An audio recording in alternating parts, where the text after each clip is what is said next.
Olá, no Conversas com a BOL de hoje, nós entrevistamos Ana Galberto, que é coordenadora de ações de comunidades tradicionais em Koinonia, e também junto com Manuela Viana, que é coordenadora de comunicação da Fundação BOL.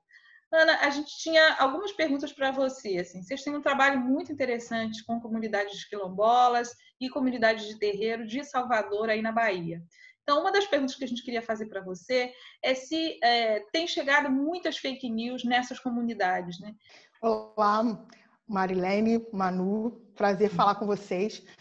Desde quando começou a pandemia, a gente tem dialogado com lideranças, com mulheres lideranças de algumas comunidades quilombolas, principalmente do município de Camamu, que fica ali próximo de Ilhéus, que é um dos focos na Bahia de maior incidência de Covid. Essas lideranças têm apontado o quão danoso tem sido esse efeito das fake news, a ponto das pessoas desacreditarem dos números que estão sendo propagados tanto pelas secretarias de saúde dos estados, quanto até do próprio Ministério da Saúde e da OMS, desacreditado os tratamentos e até a própria existência da doença em si.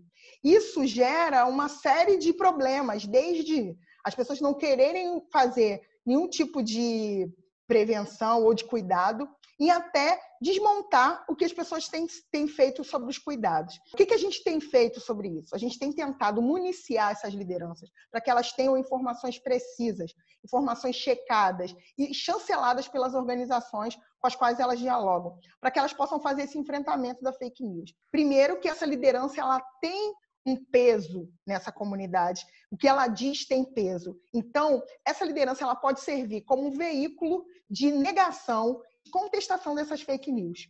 E para a gente opor a fake news, a gente precisa produzir verdades, né? Então, a gente precisa, o tempo todo, estar municiando essas comunidades e essas lideranças com informações verdadeiras.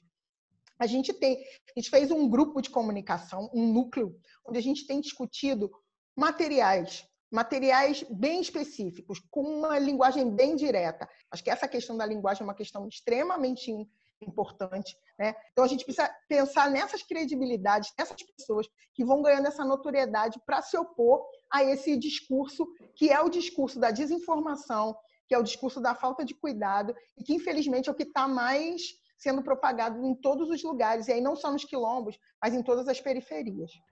Ana, a questão da segurança alimentar tem sido um dos grandes problemas em todas as regiões do Brasil, né? Eu queria saber um pouco como é que está essa questão para as comunidades quilombolas, aí no Baixo Sul e também em outras regiões que você tem informação. No Rio de Janeiro, a gente tem algumas campanhas, inclusive, de arrecadação de alimentos para comunidades quilombolas. Isso aponta que essas comunidades estão numa situação de vulnerabilidade alimentar.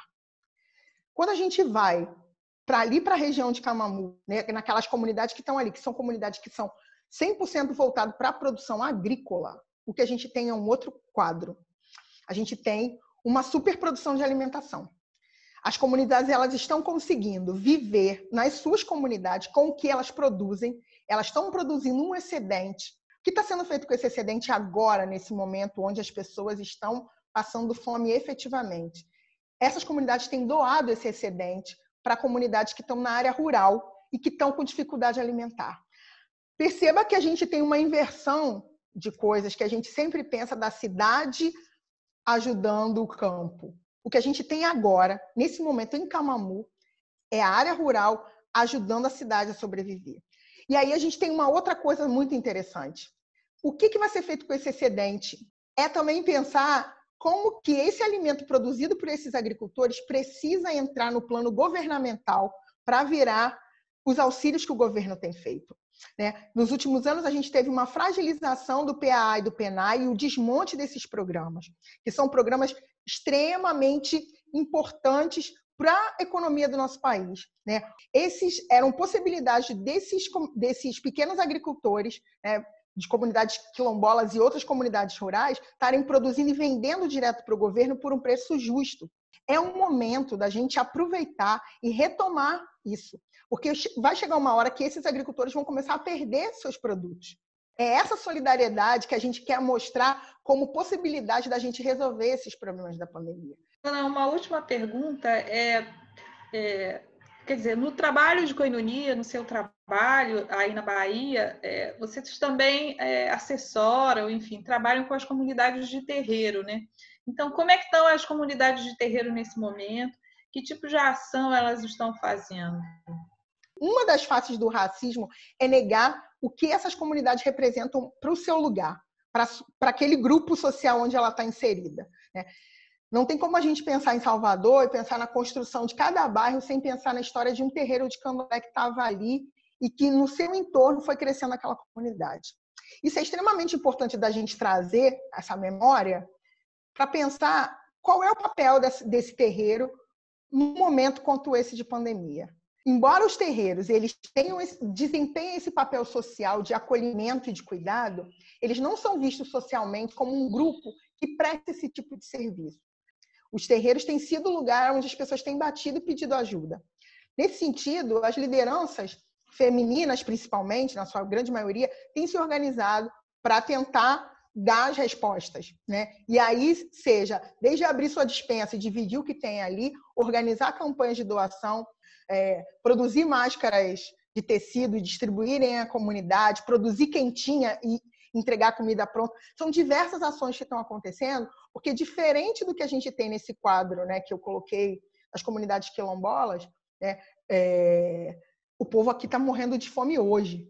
Mas tem uma coisa que eu acho que é importante e que a gente tenta, dentro do nosso trabalho de coinonia, fazer, como que a gente mostra para a sociedade, como que a sociedade começa a enxergar esses terreiros para além da questão religiosa, que é sobre o seu papel social. E entender que a religião de matriz africana ela é uma religião de cuidado e acolhimento, sem querer nada em troca.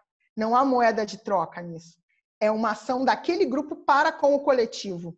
Então, é trazer esse lugar, né, desse zelador e zeladora espiritual como uma pessoa que cuida do ser como um todo, né? E cuidar do ser como um todo, hoje em dia, é recomendar que a gente fique em casa, é dizer que o nosso principal papel é se cuidar, é se proteger, e que a gente vai estar rezando para o nosso sagrado, mas a gente vai estar fazendo a nossa parte quanto pessoas que estão inseridas nessa sociedade.